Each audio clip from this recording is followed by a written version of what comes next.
It is no secret that Singapore is a developed first world country.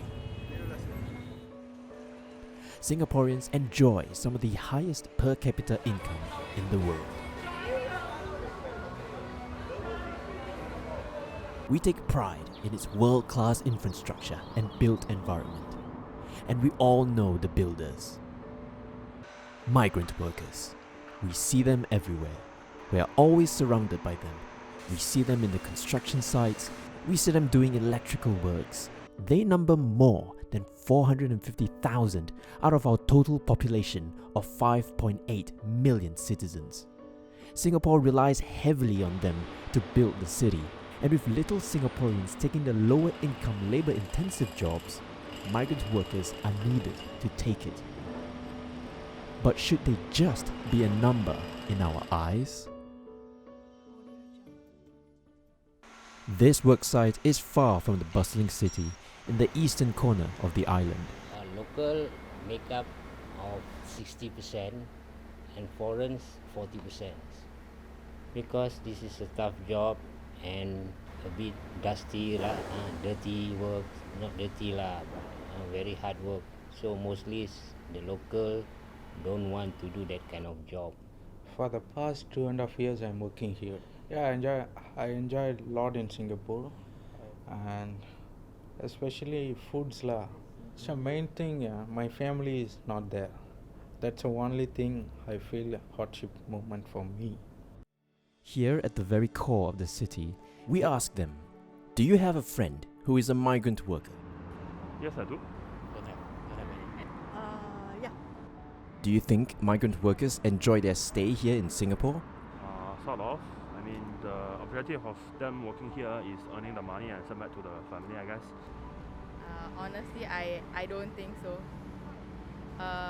Because they have to work for long hours. Not really, I feel. Because I think during COVID there's a lot of cases where they are not allowed to go out. I think their living condition is not as good.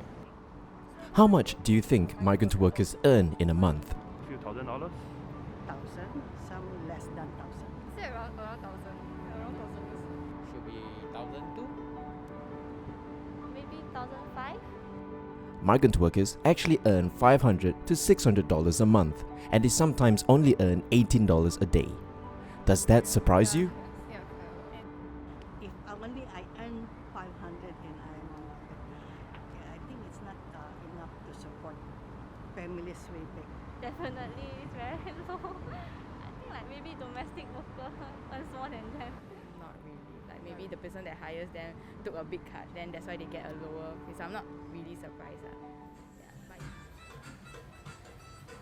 To work in Singapore, a migrant worker would have spent an estimated amount of $6,500 to pay off a middleman. This will take, on average, 17 months of work to repay the loan. Even before starting work, he would already have incurred a debt.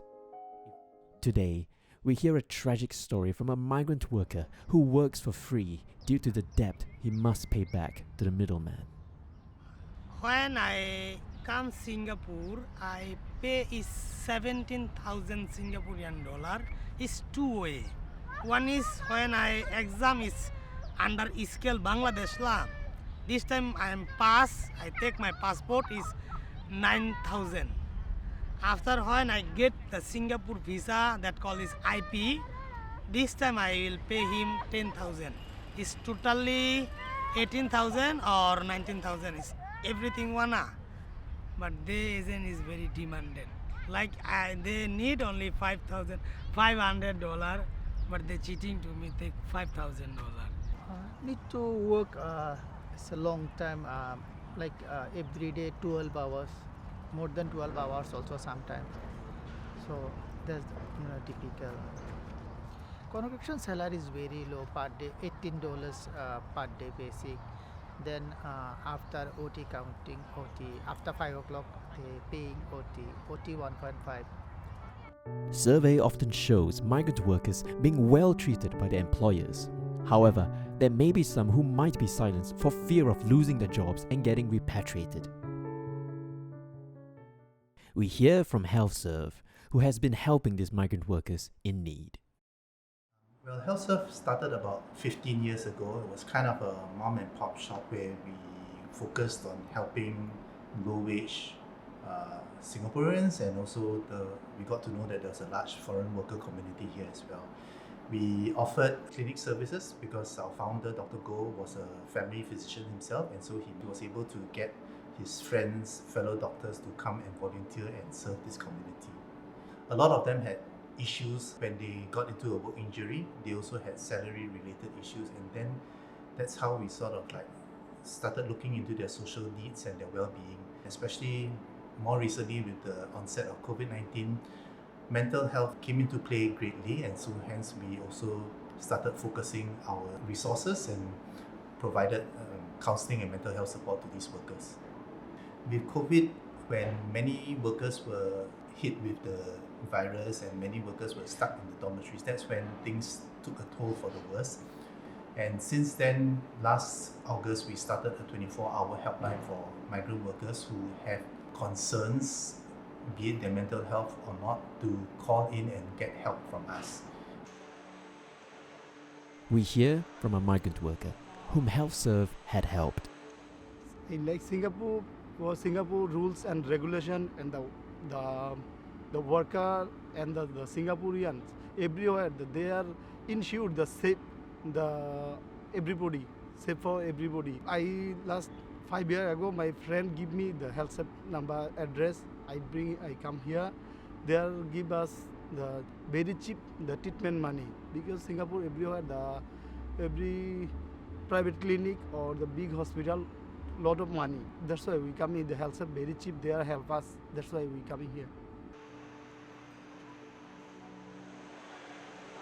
I remember one migrant worker asking me early when I was in Healthserve, why was I helping them? What's in it for me? Why should I go this extra mile? What is it that made the difference? I guess it's because of that care and concern for a fellow human being, and that was what really kept me going.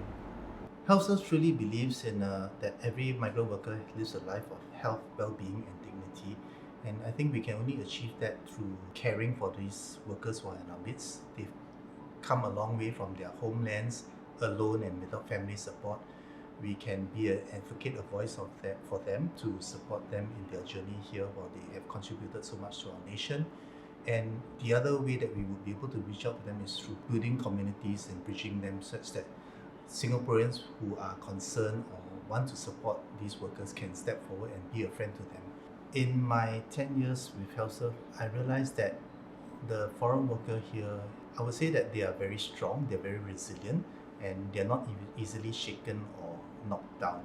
I think we are always on the lookout for volunteers. We have many opportunities for them to come aboard and be a friend to a migrant worker. Today, we present a board full of messages thanking Rubel Rafiel and his efforts in building Singapore. Wow, thank you. Thank you for your hard work. Hope that you enjoy your time here and see you family soon. You mean a lot of Singaporean. Please always be happy, stay safe. I'm very thankful for all the migrant workers who are here working and supporting their family. I applaud you. Actually, thanks for the hard work for all these buildings that you have built. Yeah. Thank you so much for helping us to build our Singapore. Thank you, migrant workers. Yeah, thank you so much. For your help. There is so much that Singapore can provide for them.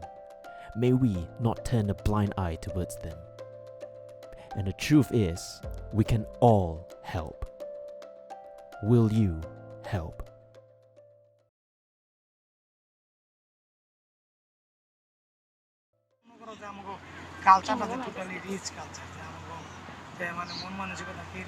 Baba, say hi. আচ্ছা তাহলে আমি রাইখা দেই, পরে কথা কইতেছি। হ্যাঁ,